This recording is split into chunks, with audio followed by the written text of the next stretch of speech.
Hey everybody, welcome to season 5 of What's IGN Crushing On. I'm Caryn Solomon and I'm your host, and we're here to talk about what's hot in pop culture.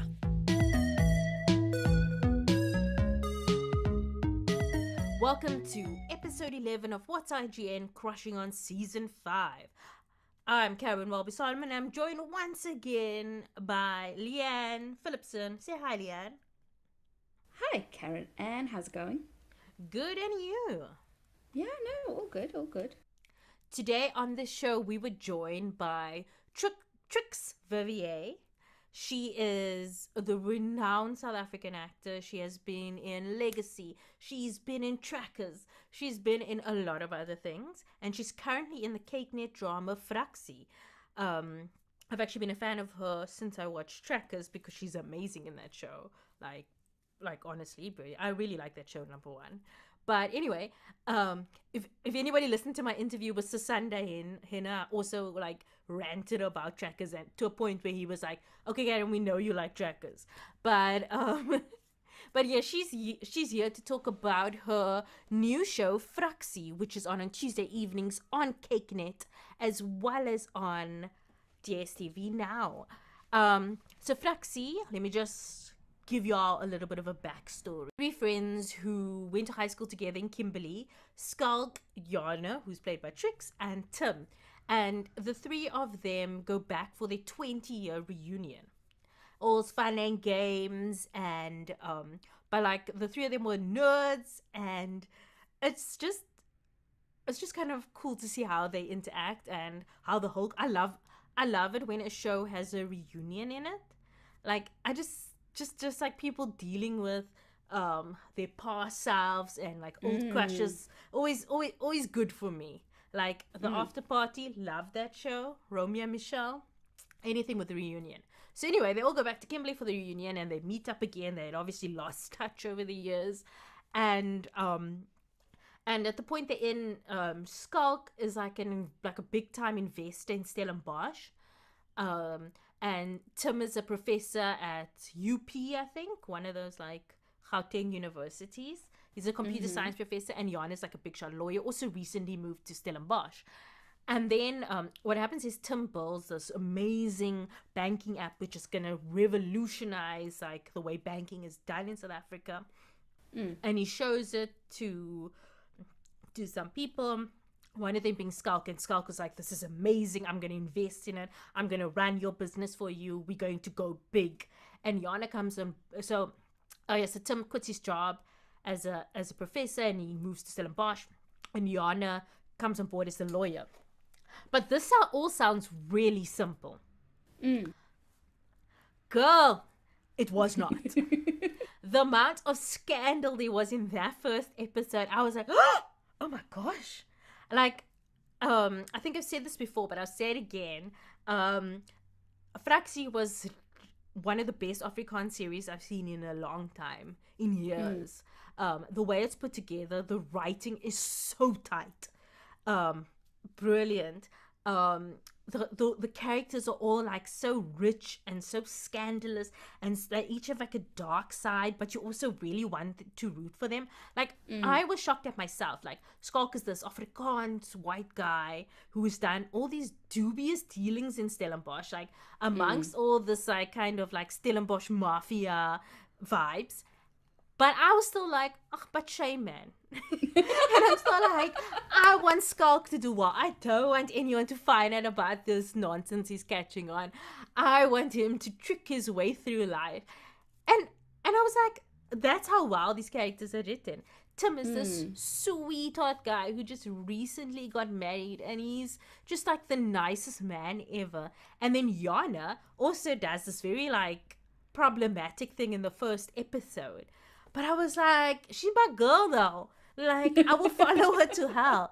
So I just, I think we spoke about this with like the Ludic episode, but about how this, Afrikaans media has been so conservative for so long. And it's great to see like these new shows kind of embracing the fullness of Afrikaans people. And what the show does, I mean, not everybody is white Afrikaans in the show.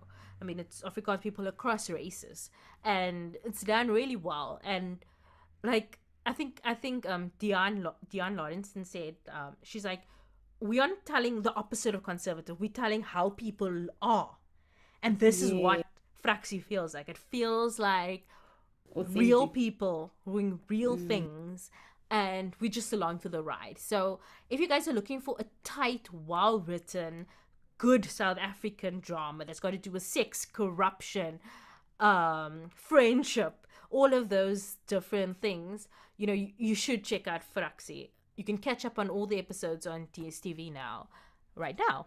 And the season will be going on until January, I think. There's still a lot of episodes to go.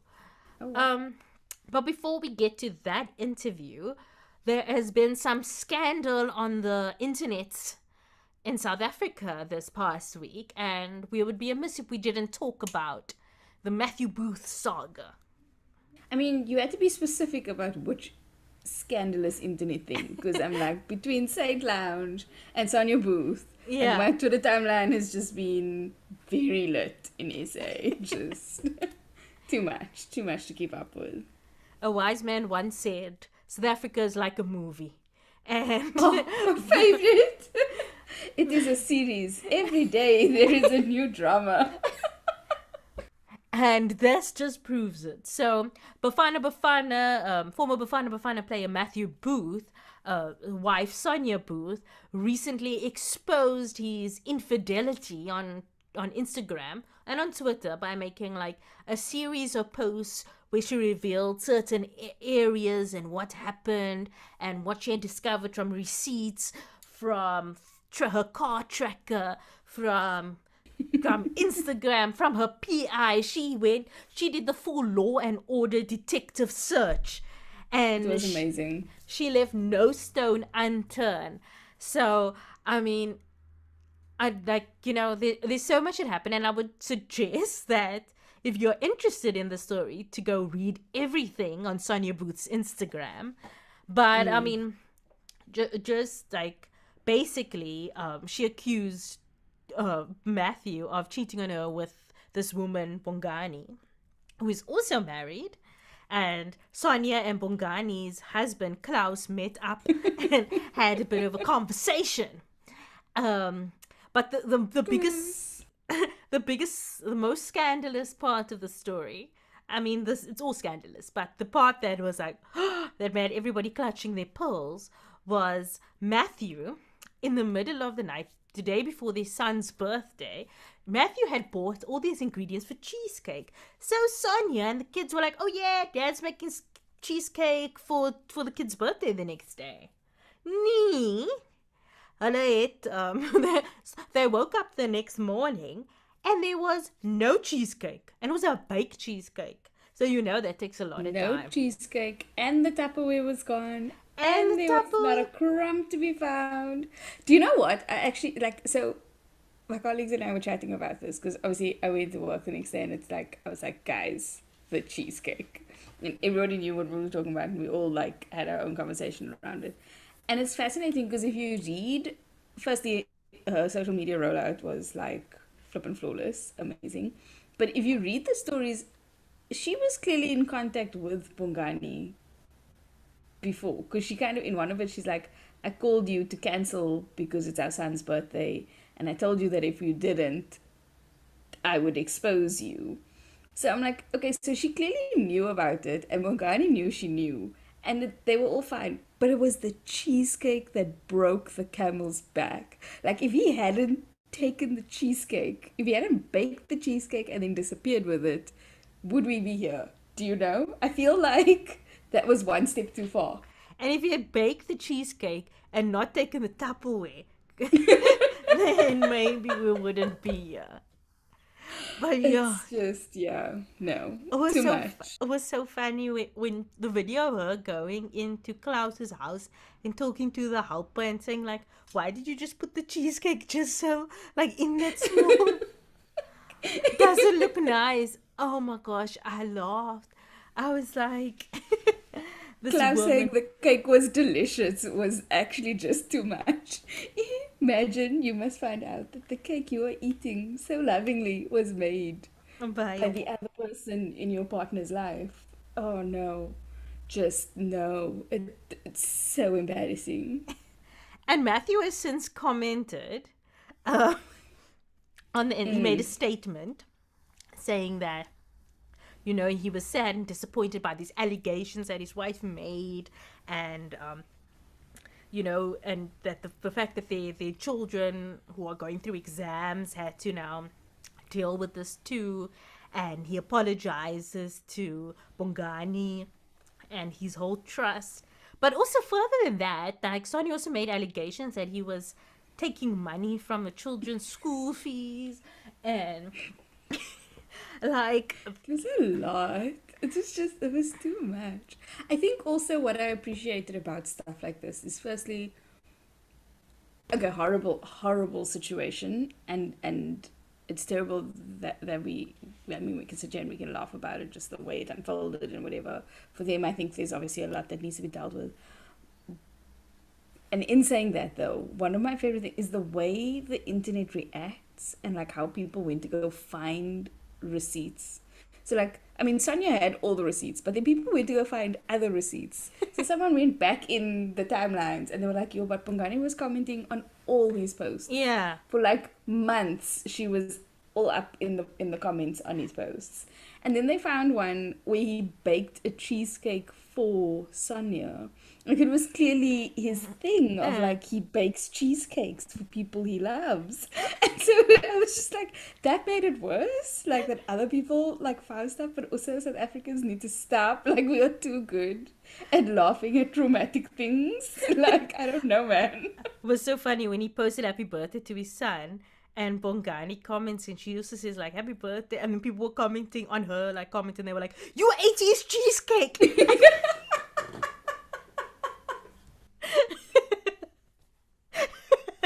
I was dying. It was so funny. And like people found Klaus, they found out that he worked at like he's a professor of chemical engineering at UCT.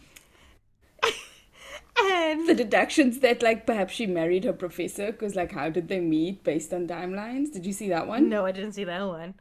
And and they were like and there was, did you see that other people that saw him and her out and took photos? Mm-hmm. And then people were like, Yep.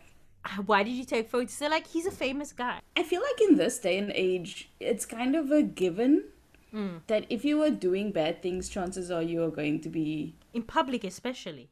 in public, especially. Even like, how many times have you seen a viral video where someone's doing a stupid TikTok dance in the foreground and then in the background is more interesting because like someone's getting robbed or something, and like that shit goes viral. So I'm just like, you never know Yeah. what you're in the background to. Like the world is, there are cameras everywhere all the time. You just stop cheating on your people, man. Like Or at least cheat smarter. That's what I'm gonna say.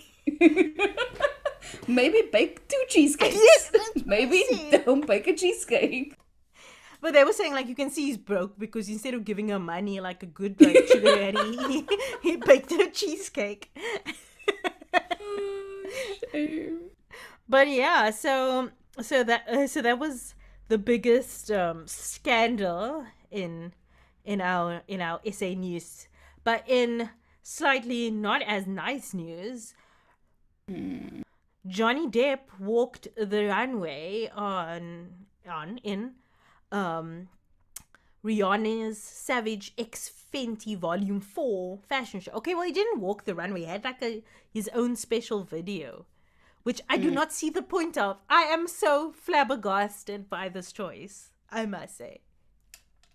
Like, I'm also confused. I'm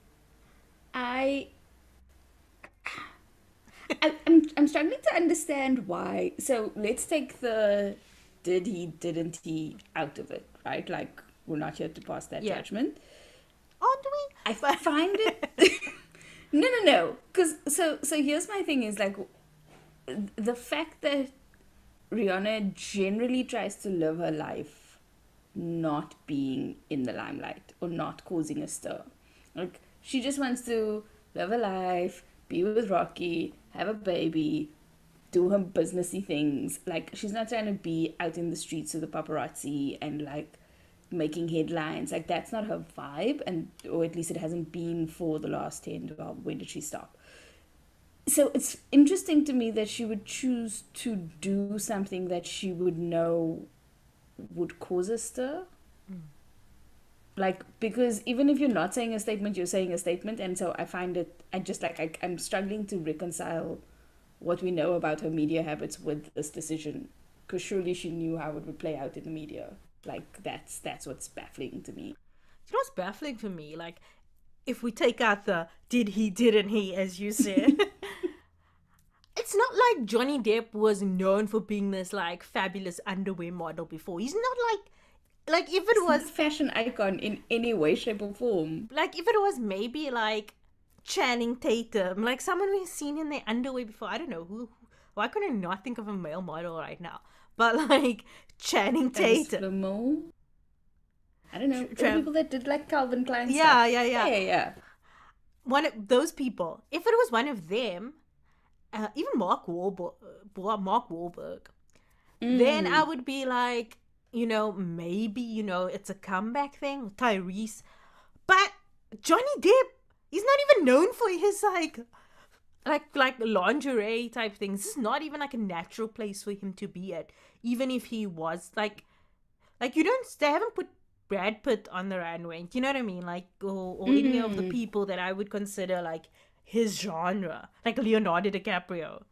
I mean, it's very strange. It's for me. It's just like it was a very ugly decision. I think like she was very much trying to say something, and it's hurtful what she was trying to say, and it was very much a statement, which I didn't think was cool, and I was very disappointed. Especially not as a woman who's had to deal with her own version of he said, she said in the public. Like, yeah, that's what made it even more confusing, because I was like, you know what this is, so why? Yeah, anyway. Baffling. Yeah, well, the show is, if you want to watch it, is available to stream on Prime Video. I, for one, am not watching, but kudos to you if you want to watch it. But in maybe happier news, I want to hear what you think, Leanne. People magazine has picked Chris Evans as 2022 Sexiest Man. So, was that a good pick, do you think? I mean, okay, I have no opinion on this. I feel like I stopped caring about people a long time ago. And as people, the brand, not people in general. But in least of all, the Sexiest Man, I think I lost complete faith in it when like Blake Shelton was crowned. At that point, I was like, this thing is like a farce. It does not exist. It's not real. And so I have not paid any credence to it since then. I will say that Chris Evans is more understandable than Blake Shelton, if we're going to make that comparison. Like, I don't even, other than Blake Shelton, because it was so shocking to me, I don't know who's been, and I think that was like 5 years ago, because that was when he was still just getting married to, who's he dating now? Isn't that Gwen Stefani or something? Are they married? Like, they were just getting together when that news broke, and I was like, oh, is this like a media thing? I don't understand. That was like 5 years ago. Since then, I have not paid attention. So, I mean, props to them for naming someone who's actually getting them the media coverage they want. Yeah. I heard a lot of people saying like, oh, only now and stuff like that. I'm like, I also like don't really care, but I think that he is a good choice because yeah, I don't know if it's maybe my For You page on TikTok, but every flippin' tweet, every flippin' video is about how someone is in love with Chris Evans. Weirdly, I'm not the biggest like I can see that he's conventionally attractive, like, and like sometimes he'll be in something I'm like, oh, he looks so good, but I'm not like I will die for you, Chris Evans type. But I do think that he's sexy, and I do think that, and like I found the shoot sexy, and you know, it works. I do also think so. For anyone who's saying why now, I will say this. Man is aging really well. So if you watch like earlier stuff, yeah, he's like, yeah, okay, he's okay. Like, he's good looking, he's fine.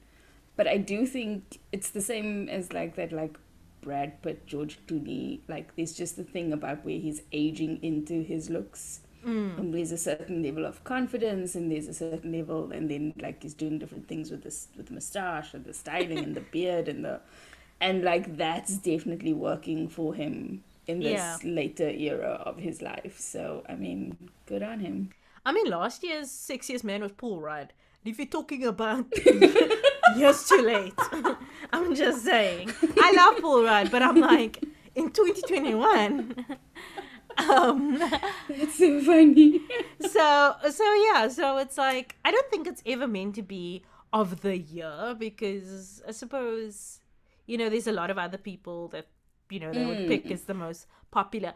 And I saw a comparison, I don't know if it was on Twitter or what, where they were like comparing the Sexiest Man of the Year with the Teen Choice Awards Choice Hottie of the Year. And or People's Choice, one of those choice. And then 1999 was like, the Sexiest Man was Richard Gere. And the Choice Hottie was Freddie Prinze Jr. And I was like, oh, Freddie Prinze Jr. is such a 1999 person. Like, if I think of, like, a hot guy who represents 1999, I would think of Freddie Prinze Jr. So I'm like, that is a good choice. But yeah, so I don't think it's meant to be like, oh, this is this year. I just think, like, let's give the crown to somebody this year. But also, so I find it fascinating because I remember, because it's become a joke in Hollywood if you're crowned Sexiest Man Alive. Like that's the one thing I do know based on all like the interviews and stuff. Because you have to accept it, so you can turn it down. I think Ryan Gosling turned it down. Yeah, because he was, and then they offered it again, and he was like, nah. No, he never was. Oh, sorry. Was he never? Just because he didn't want it, obviously. Because clearly, like... Yeah. I want to know who they offered the year that Blake Shelton won. I can know. Like, what number on the list was he? Like how far down did you have to go? So Blake Shelton, Adam Levine, and John Legend were all Sexiest men. So I feel like there's a definite The Voice to Sexiest Man pipeline that we don't talk about enough. So I feel like I can see Nick Jonas becoming Sexiest Man sometime soon. And I don't know who else is on The Voice. I just remember Nick Jonas. But I feel like he's on his way to becoming Sexiest Man because of the fact that he was a judge or whatever, coach on The Voice. Let's move on and go to one of my favorite shows, as I've said millions of times, one of my favorite New South African series, Fraksie. This is our interview with Trix Vivier. Hi Trix, how are you? I am doing really well. I'm sweating and I'm super hot. I'm in, as I mentioned to you before, I'm in Dubai at the moment. So I'm kind of just acclimatizing to what's happening around me weather-wise. But I'm doing really well. I'm recovering after a couple of months of very intense filming experiences. So it's nice to have some time off. Yeah. Yeah, you've had a busy couple of years. Like, Yeah, I have. Surprisingly, as a freelancer, the biggest threat one faces is sort of having or not having enough work. So you are always sort of chasing the next project. And I think, yeah, I've just been really lucky that the sort of energy that I've put into my career has created this footprint that has, sort of supplied work, constant work over the past couple of years. But I've had quiet periods, but I have been busy. I've been very lucky. I feel very lucky. Yeah. So, okay, we're here to talk about Fraksie because, Yes. this is the hot new show right now. But so tell us more about what Fraksie is about. Well, it's an interesting question because I think it obviously gets marketed as the tagline is, how far will one man go to become a millionaire, which is considering certain South African figures at the moment, it's very relevant. It's very much in the spotlight. There's Steinheist, the documentary on Showmax at the moment. So that's sort of a very hot topic. But for me, the way I see it, for me, it's a show about friendship. It's a show about really dismantling the idea that you had of who you are, and rediscovering who you are now in this time after sort of certain traumatic events. And the three people that the show focuses on is really the three friends.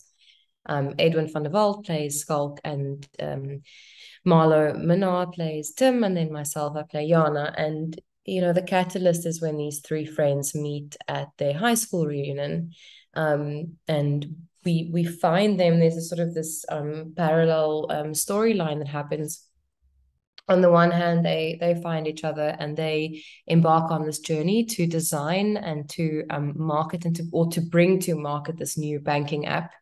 And essentially, eventually that will change sort of the banking industry in South Africa and the world, which is also a super relevant, topic, because banking is constantly changing in the world. The way we work with our money. Anyway, that's off topic. But then the other thing is, we really find these three friends sort of on the precipice of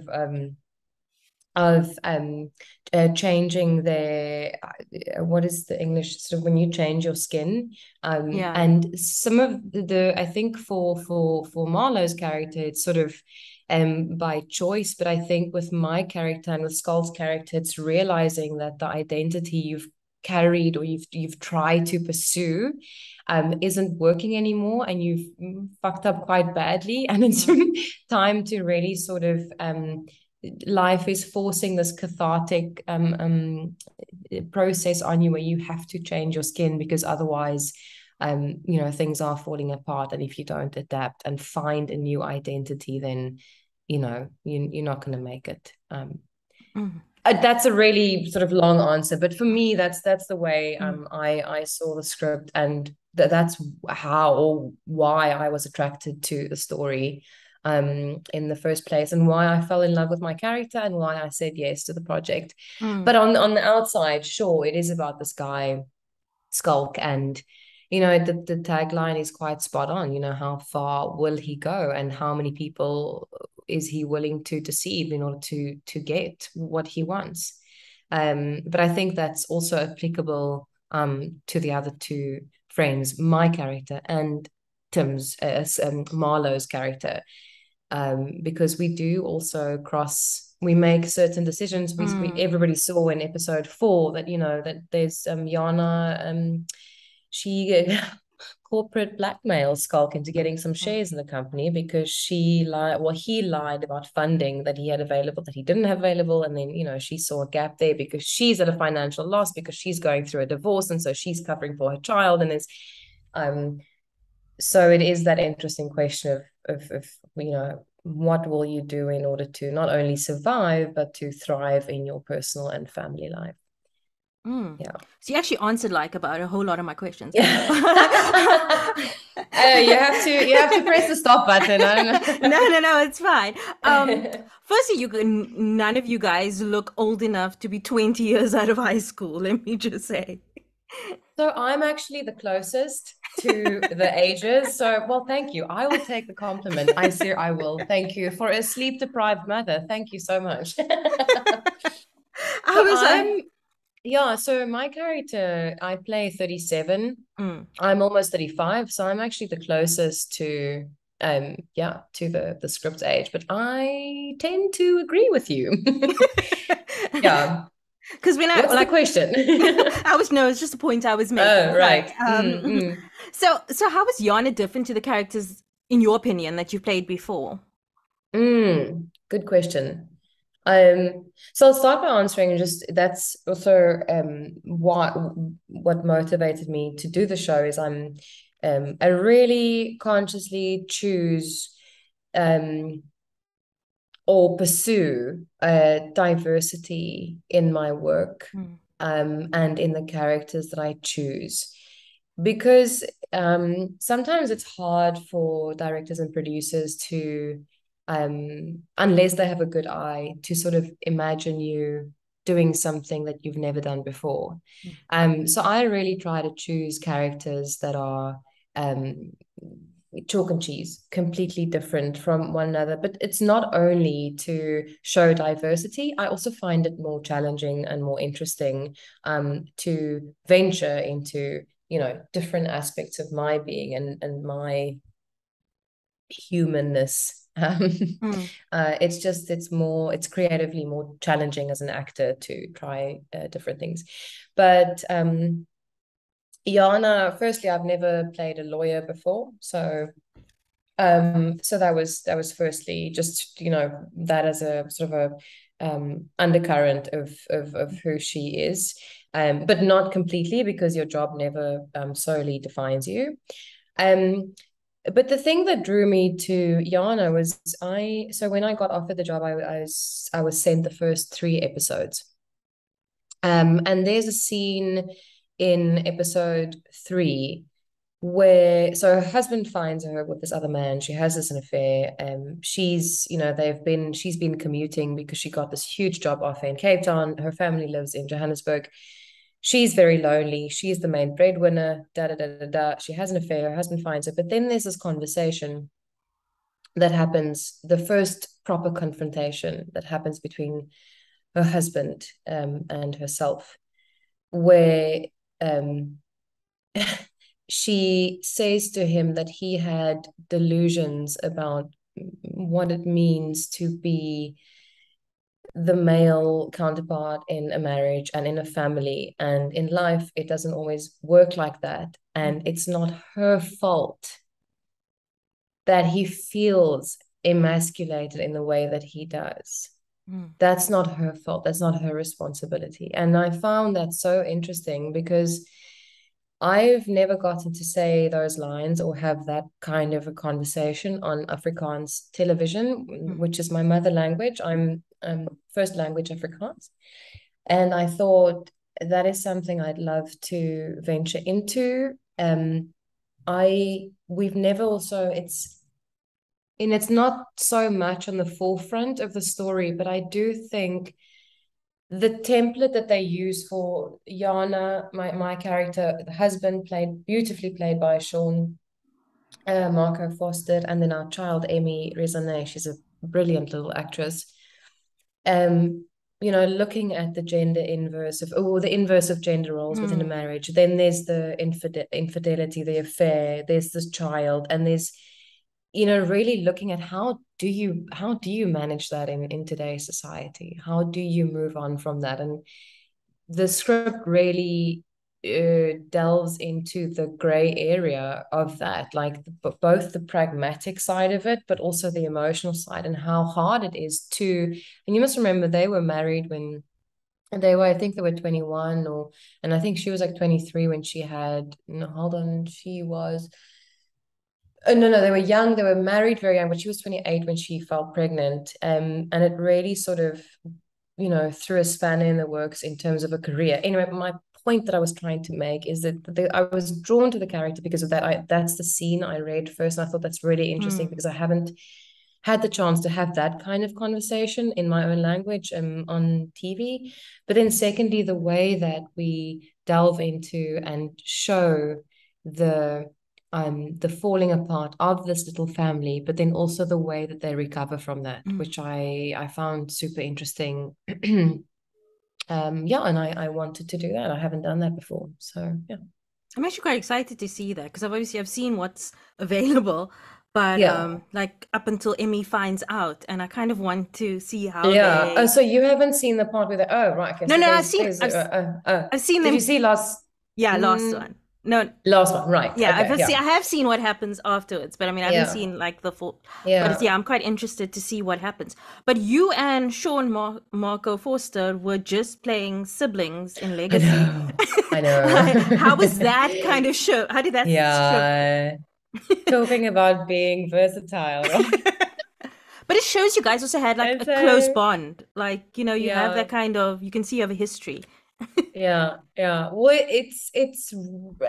I was pleasantly surprised, both of us actually, because so I got offered the role, said yes, and then I kept asking my agent, who is playing my husband? Because you could read from the script, he's this like ex-musician and he's sort of broken, but he's gentle, but he's tall and he must be handsome. And it requires a very specific kind of look and feel and essence, and then also chemistry with me. I'm quite a so I was thinking like, who's going to play, and then I got a WhatsApp from him the one day, and he I think it was a voice note or what, I can't remember, and he said, well, I guess we're going from brother and sister to husband and wife. And I was like, oh no.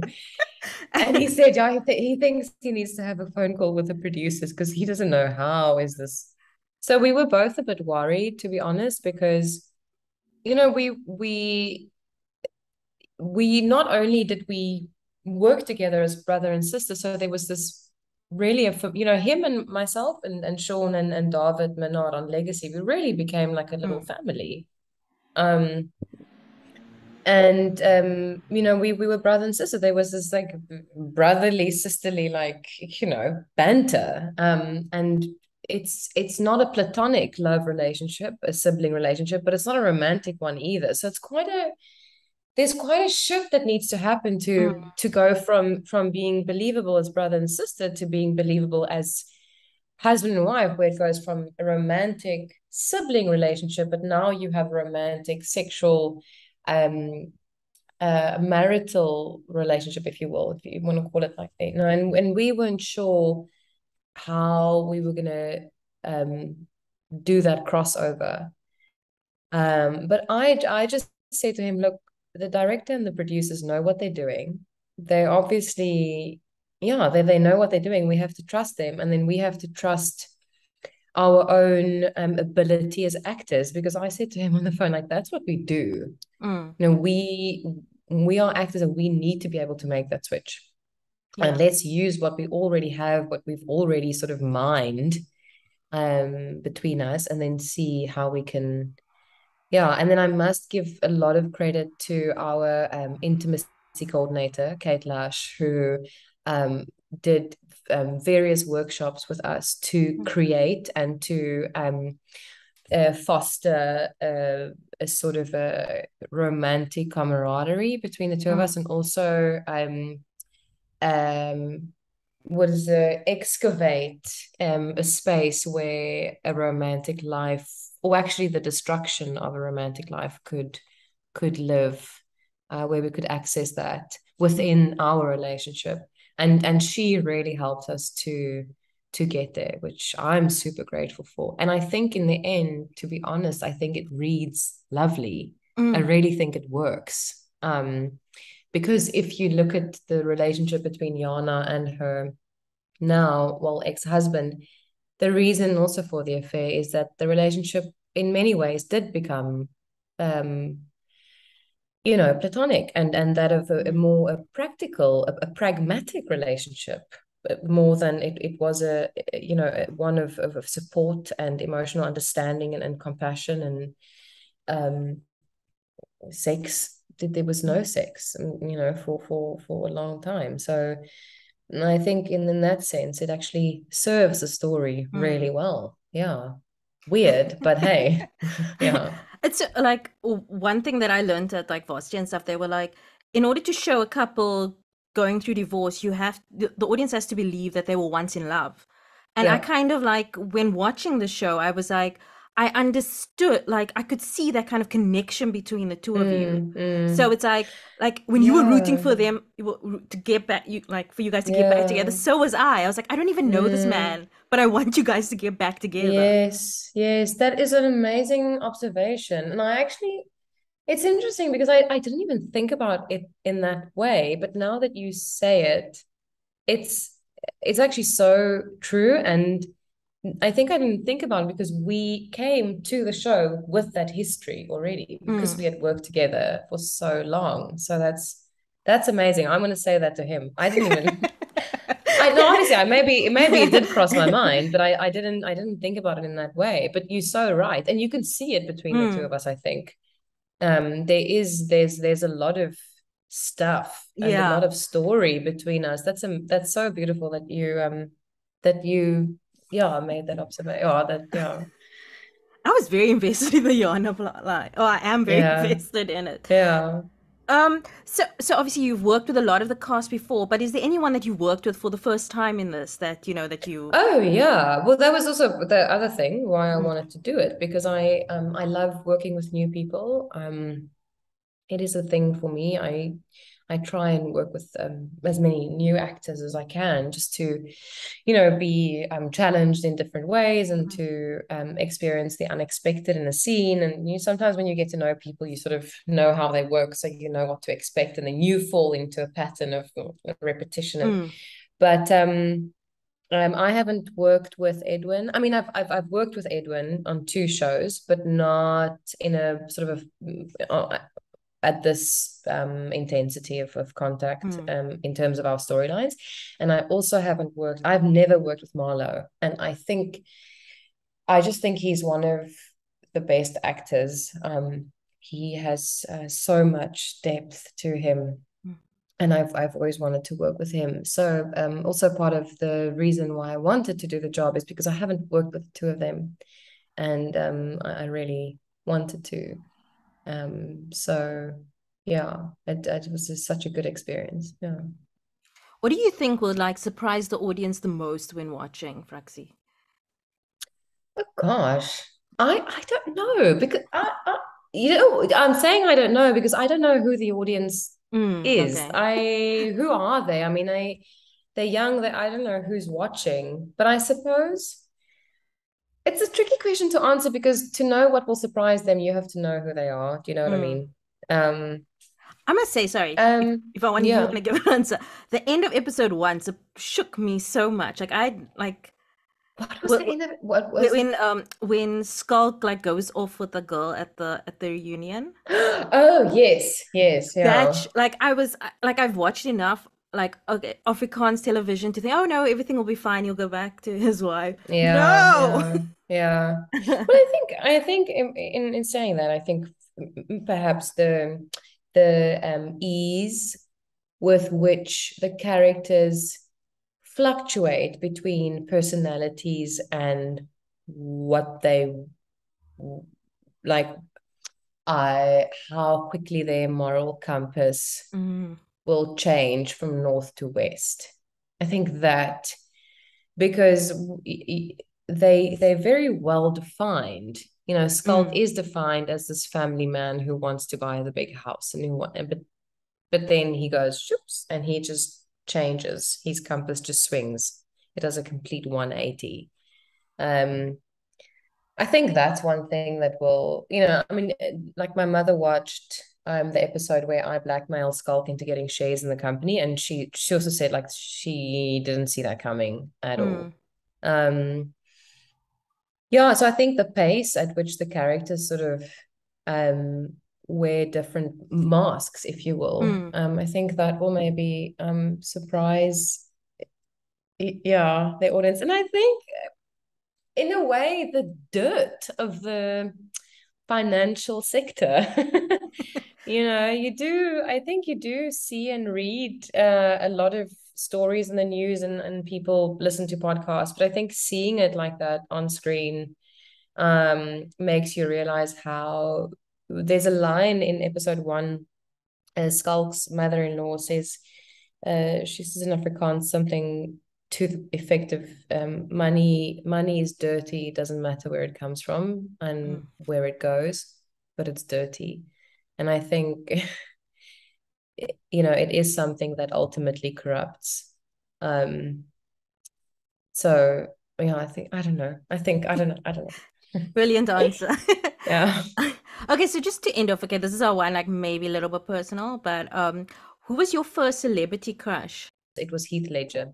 I feel like I kind of feel like your sister said the same thing. She did because I will tell you why. We watched A Knight's Tale, my sister and I, and my other sister, but not she's too young. But Maya is a bit too young.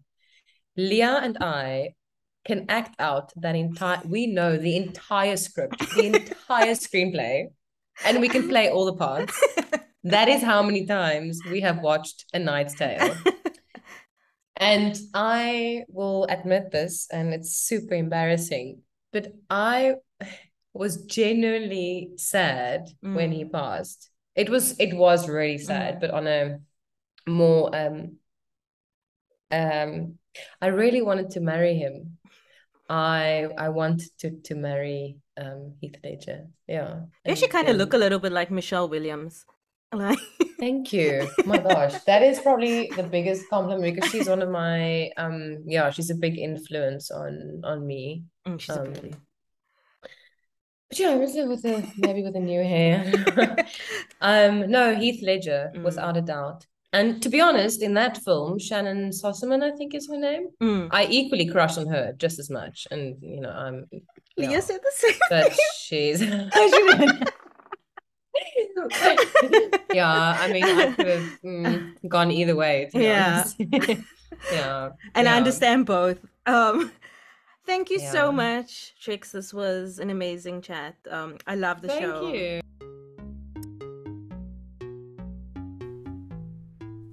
That was our interview with Trix Vivier. Remember, you can watch Fraksie on KykNet on Tuesday evenings or on DSTV Now.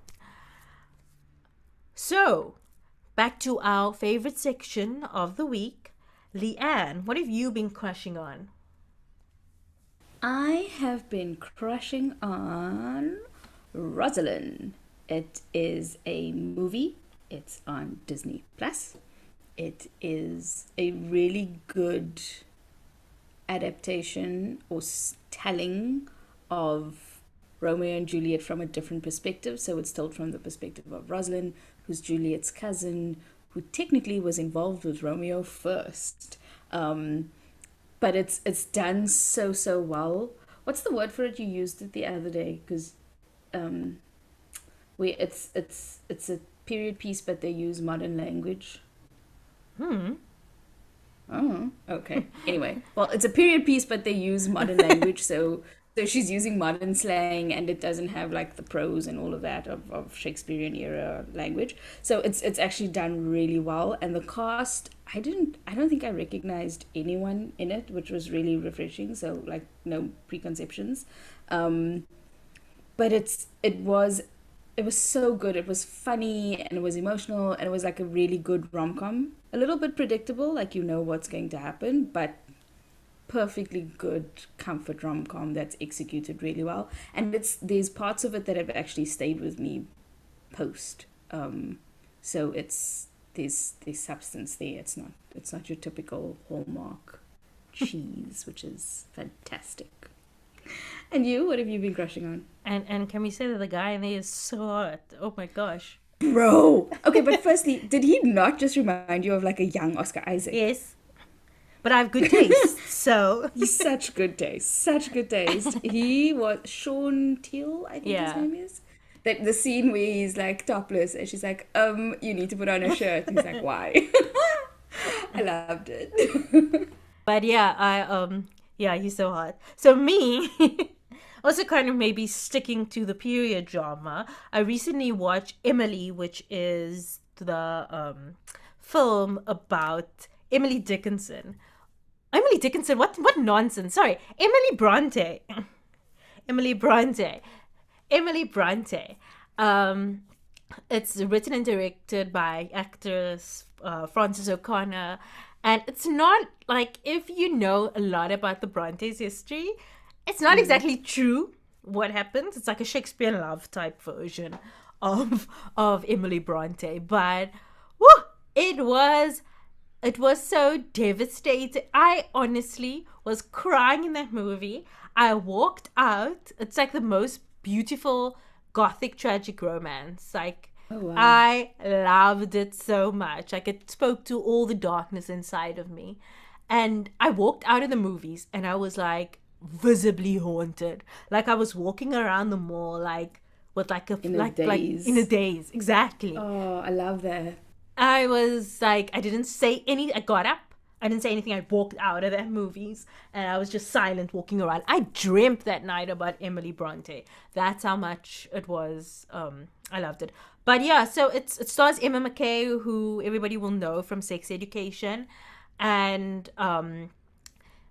yeah, it's very ballsy. It's very different. It's like an Emily Bronte that is very cool. I would say, obviously very weird and different, like Emily Bronte was, but very cool. Because I mean, like Emma Mackey, like she's so cool. Like how can she not play a cool character?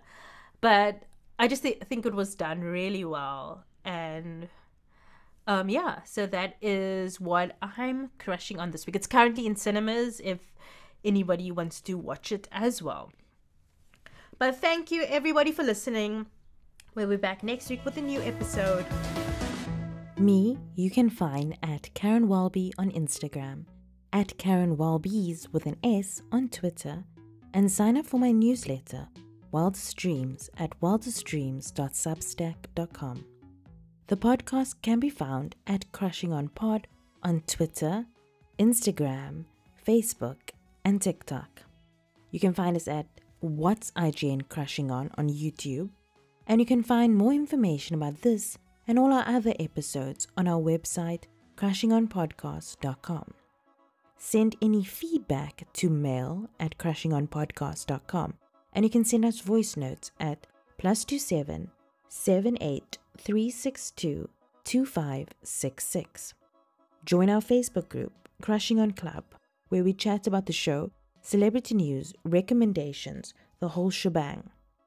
The show is produced by me, Caryn, as well as Rebecca Barches and Leanne Phillipson. The show is edited by Rebecca Barches. Our logo was designed by Nathifa Maroof, and the show was created in partnership with IGN Africa. If you like the show, tell everyone that you can, any way that you can. Keep up to date with episodes by subscribing to the show on Spotify, Apple Podcasts, or wherever you get your podcasts. Please rate and review the episodes on Apple Podcasts, as it helps others to find the show. We'll be back next week with another in-depth conversation with a pop culture lover. See you then.